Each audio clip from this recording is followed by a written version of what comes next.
Let's move on to the Chardonnay.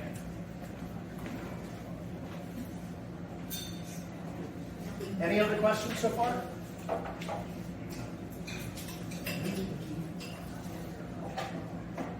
When were you in Chief?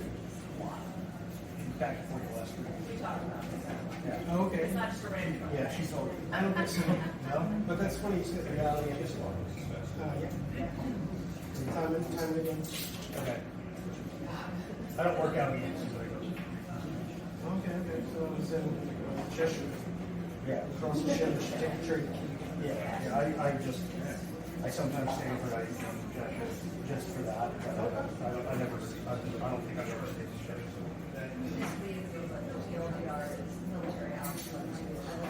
Oh.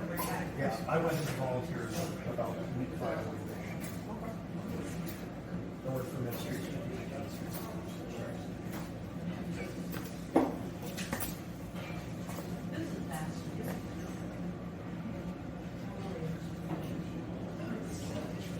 Yeah, I got sick and tired of not being able to create wine in the U.S.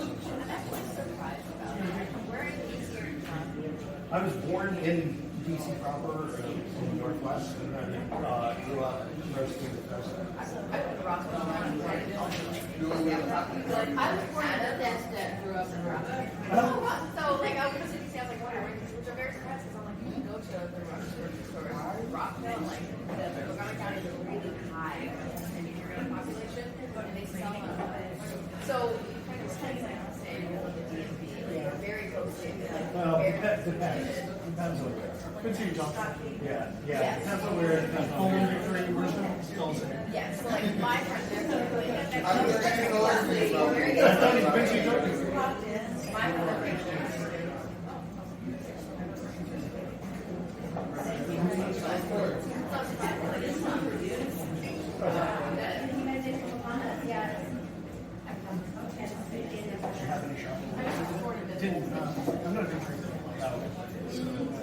A lot of Polish a little bit Ukrainian. We avoid that too. mine is gone. And Ukrainian spirit. Yeah. Yeah, those are the national imports. Nice interesting. We're working on it. And all of our products from all of these funds. Global response to mining content or reporting fund our products.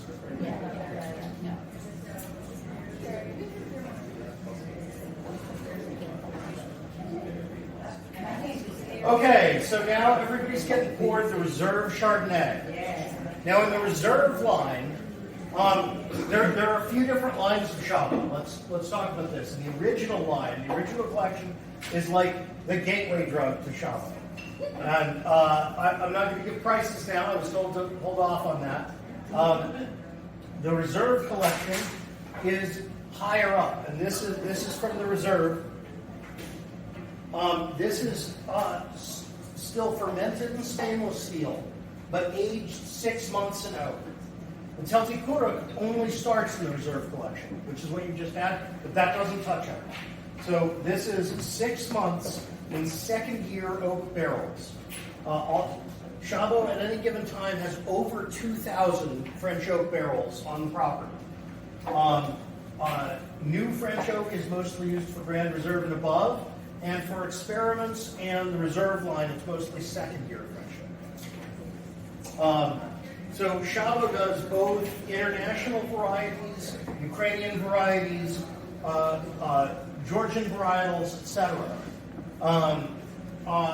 They have a pretty good mix. Chabo is all about balance. They're desperately afraid of over-oaking. So you won't find any Chabo wines that are like California Chardonnays. If you like the super heavy, like drinking the tree, California Chardonnays, you're not going to find that with this. This is the opposite. Do you happen to know how old barrels are? Are they neutral oak? Or do they use it? Second year. This is second year for this. Yep. So for the reserve line, mostly second year. Yeah, I can't hear out this year. But for the for the reserve line, mostly second Europe. For Grand Reserve and above, almost exclusively first Europe, with a few exceptions. This is the house of sparkling wines that you saw that Primo Secco first came from. So this facility has both Charmat and Champenois winemaking. If you look at this brick, this is all made. There was a ruined castle in Lviv that had completely collapsed from the 1700s. Chabot bought all of the brick remnants of the collapsed castle and used it to build the House of Sparkling Wine. Chabot's idea, with their hundreds of years of history in winemaking, is to blend the best of Ukrainian heritage and terroir and traditions with the most modern winemaking capabilities. So this is a facility made out of the bricks of a fallen castle, and here in the front is an atomic clock, one of the only ones in Ukraine, the most accurate clock in Ukraine, set into the face of a hundreds-of-year-old ruin. Here's the Charmat facility with all the tanks. As you can see, this is massive. I mean, the scale is I've spent a lot of time walking these catwalks. The scale is ridiculous. And then the Champenois.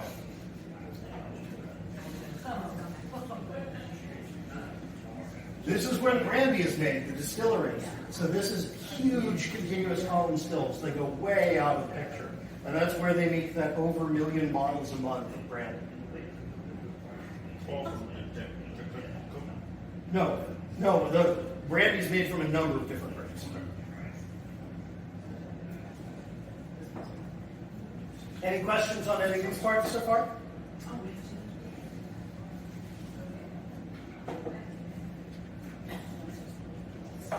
Any thoughts on the Chardonnay? Well, the Chardonnay is beautiful. And so a lot of times they didn't know if you put it through malolactic fermentation. Yes. So Chabot does use malolactic all the way down to the entry level of the Chardonnay to take a little of that edge off. Yes, they do use malolactic. It's just, I'm not picking up that, like, give you some big buttery, it's just, it's beautiful. Yeah, very delicate Chardonnay. Any other questions, notes from the back? I don't want to ignore folks from back here. They should sit in the back. Nope? Okay.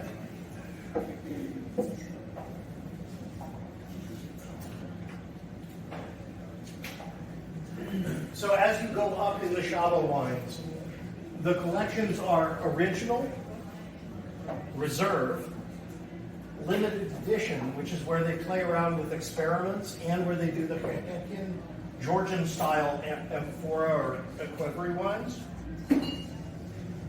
Grand Reserve, which we're going to get into more as we get into those wines. And then the family collection. The family collection, until 2 months ago, could only be bought by going to Odessa and going to the winery. And that's a whole different level. That starts in the hundreds of dollars a bottle price range, but is truly extraordinary. This is the family tasting room, where family collection wines are actually made in a room next door, bottled. They go through this room on a conveyor belt along the wall and into cellaring, immediately through the glass next to this room. And Chabot offers cellaring boxes for people who want to buy that, where they will taste the wines once every year, and when a wine is at its peak, automatically send it to you. It's a really extraordinary operation. Is the winery okay, like all this war going on around? Okay, that's a great question. I'm surprised nobody's asked that yet. I was thinking it. I was thinking it. Everyone thinks Right. winery. All right. So let me talk about that a little bit. So Chabot is about 70 kilometers south of Odessa, on the shore of the Black Sea. It's right on the other side of the Dniester estuary, which is a big freshwater estuary that's just south of Odessa. The ground fighting in Ukraine is significantly east of there, about 150 miles. When the invasion started, they got to the town of Mykolaiv, and the Russians were fighting at Mykolaiv for a significant period of time. That's only about a 2-hour drive away. But in 2022, in the Kherson counteroffensive, the Ukrainians pushed the Russians back across the Dnipro River, and that has become sort of the end point. Neither side can cross the river effectively, and so there's really no risk from ground fighting. Air attacks are a different matter. Odessa does come under air attack almost every day. Unfortunately, there's a fairly strategic bridge right across the Dniester estuary. 3 of the 4 lanes of that bridge have been taken out by Russian missile strikes. So the only traffic allowed across that bridge is military. And so to get to Shabo from Odessa, it's about a 2-hour drive. You have to go around the estuary. You go for about 5 minutes through Moldova, technically. And it's a pain, especially if you forgot your passport. Ask me how I know that.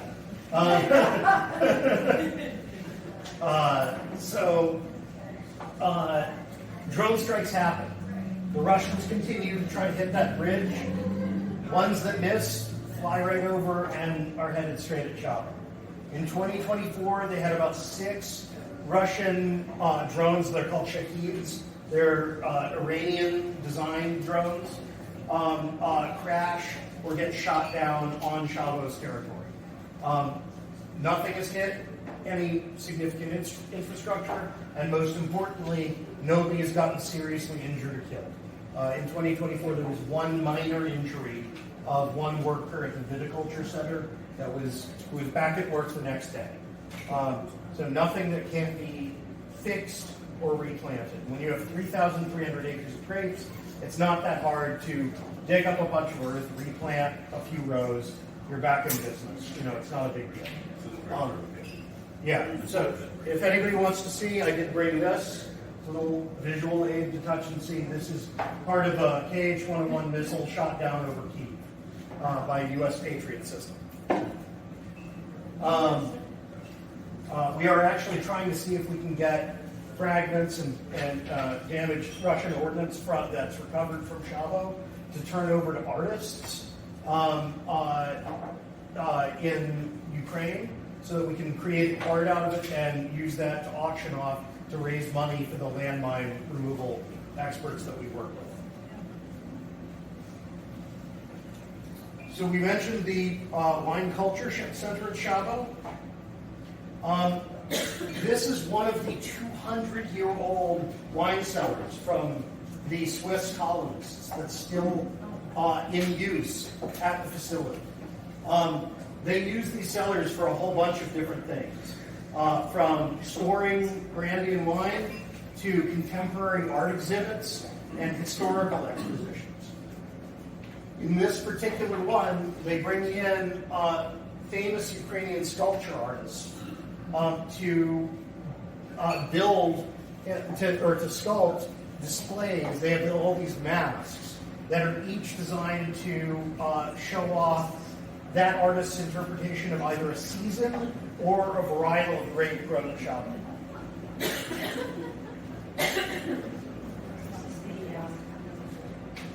So this is the Grand Reserve Teltikuro, and this is the first Grand Reserve wine you're having. It comes from that fine wine center. So, as opposed to the reserve, let me give you an idea of the difference here. When you get into the reserve level wines, they're harvested at dawn and carried in refrigerated trucks to the wine center in small boxes that hold no more than 12 kilograms of grapes, so that the grapes don't crush each other in transit. When you get into the Grand Reserve collection, they're truly only harvested at dawn to control residual sugar production. The drive back to the winery is only 15 to 30 minutes. And they're in refrigeration that whole time. Then the grapes that are destined for Grand Reserve. And actually, let me go back a step. For the Grand Reserve microparcels, where they expect the wine to go into Grand Reserve wines, the vines are pruned dramatically down to 75 or 80% less than their nominal yield to force all of those nutrients and minerals up into the remaining 20 to 25% of the grapes. So from a vine that you would normally get 8 to 10 kilos of grapes from, you're only getting about 2 kilos of yield for the Grand Reserve. They're all older grapes. Average root depth is 5 meters. So deep, deep roots. Once they get back to the winery, all the Grand Reserve level wines go through 3 levels of sorting the grapes, where the bunches are sorted and separated on stem separation vibratory tables. And they have to go through 3 cycles. But after that, they go into a machine. Has anybody here ever heard of the company Vaseline Boucher out of Switzerland? It's a grape sorting machine, yeah. There's less than 30 wineries in the world that have one of these machines that measures every single grape according to preset parameters by size, shape, and weight. All the rejects either go to lower lines of wine or brandy, depending on how bad the defect is. But every single grape is selected. The machine costs about $1 million with initial setup. So that's why very few places have it. But every single Grand Reserve and above grape at Chabo goes through that Vaseline Boucher machine. Then, this is fermented in 500-liter temperature-controlled barrels of new French oak before being moved for aging for 10 months in new French oak 228-liter barrels. Depending on the year and exactly and how much all the oak, by the way, is a medium to minus medium char. Depending on how that oak is interacting for that year, they may use not 100% barreling in new French oak. They can use 20% or so second year oak to soften it down. Sam, how old did you say those vines were? For Celtic Kuruk, back to 1972. Okay. The 1972 vines are currently yielding about 700 grams of grapes per vine.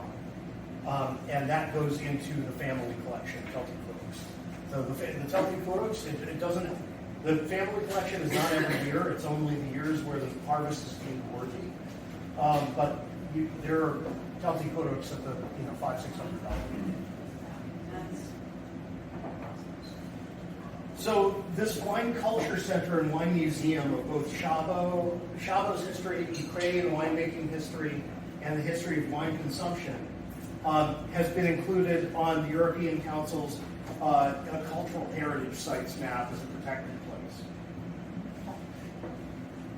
This is one of the tasting rooms you go to at the end of the tour. Before the invasion, Chabo would host about 70,000 tours a year in 5 languages other than Ukrainian. Russian, English, French, German, and Chinese. Oh, Mandarin, yeah. not Italian or Spanish.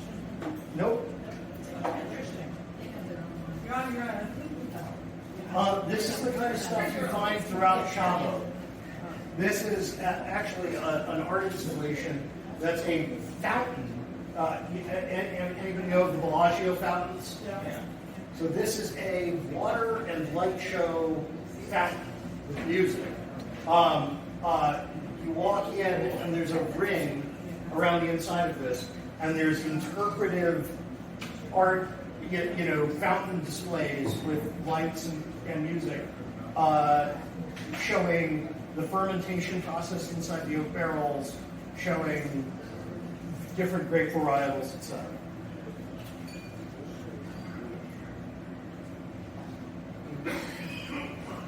Any questions about that? Yes? How many different wines do they make? About 85. 85. Yeah, they have about 20 different grapes from which, between different collections and different winemaking processes, They make about 85 different wines. We're importing about 35 of them so far. So they're blending. Some of them are blended, some of it's just different winemaking processes. Yes. So that I don't have to start my own bootlegging, if I want friends outside of Purgatory Virginia sized wines, how do they try? We're standing up distribution in about 10 more states right now.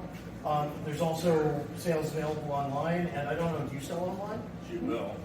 You're going to? Okay, She awesome. will. Right, Vino? So, City Vino. Right, Vino? I can sell online. I can ship within the state of Virginia. Okay, so outside of Virginia, if you go to our website, you'll see some folks that will ship, I think, to 44 states right now. So because the general reaction I get from a lot of people who have not been to Ukraine is when this comes up is Ukraine makes wine? Right? And so in trying to put Shabo on the international stage, Shabo has gone to great lengths, and Georgi has gone to great lengths to show off Shabo around the world. They only participate in major national and international level wine competitions.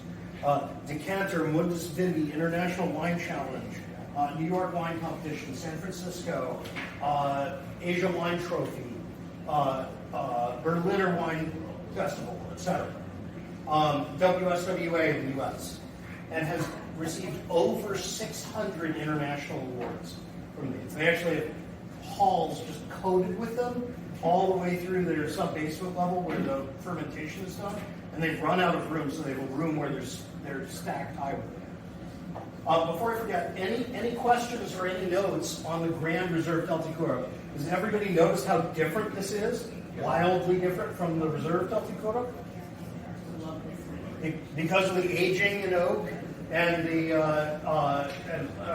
fermentation in oak, aging in oak, grape selection, everything that we talked about.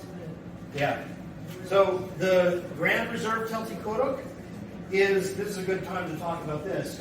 This was the first Ukrainian wine served internationally in Michelin-starred restaurants in London and Paris. 2 in Paris, 1 in London were the first Michelin listings for Shabo and for any Ukrainian winery. This is one, if anybody knows of the Site du Vin in Bordeaux, they try to exhibit the best wines of every winemaking country that they deem worthy of it. At the Bordeaux Wine Museum, the only Ukrainian winery shown and exhibited and sold is Shabo, and this is one of the 2 Shabo wines sold and exhibited in the Site du Vin. Before we leave here, share the story on how you got the rights to send it to the United States. Oh, yeah. So, as you can imagine, not being a wine guy, being like a military and defense industry guy, when I said, well, I want to import wine, I would get some pretty skeptical looks from winemakers, right? And so the first winery that I wound up meeting with is a tiny little Ukrainian winery called Father's Wine in an oblast, a region called Ternopil, which is about partway between Kyiv and Lviv in western Ukraine. And I met with them, tried their wines, and they said, this is just, this is wonderful. We love your vision. We want to support this. But we're just a little winery. We can't do this at the scale you're talking about and reach the levels you're talking about. We want to work with you, but we can't do it at that level. I said, okay, well, what do I need to do? They said, you need to talk to Shabo. And I said, okay, well, how would I do that? I said, we're friends with Shabo. We'll set up a dinner. And so I went to a dinner in Kyiv with the head of Father's Wine, Oksana, and Georgi Ukridze, who you saw in the PowerPoint. Georgi was sick and tired of people trying to take advantage of Ukraine or Ukraine being the shiny toy that the the West wants to, add another country that people know about to their repertoire. So we sat down at a wonderful restaurant, Kiev, ordered some wine, and then Georgie proceeded to interrogate me for 3 hours. Asking me why I was doing this, what my intentions were, what my background was, what it was I was trying to do, and we talked business philosophy and the mission and what we were trying to do, both for understanding the United States and for Ukraine. And by the end of the dinner, Georgie said, "I don't care that you've never done this. We're going to work together." That's it. And so that's how we became the exclusive distributor or importer of Chavo in the United States. That was over wine. Although I will tell you, That's fun. at this restaurant you might have been there, beef. Beef.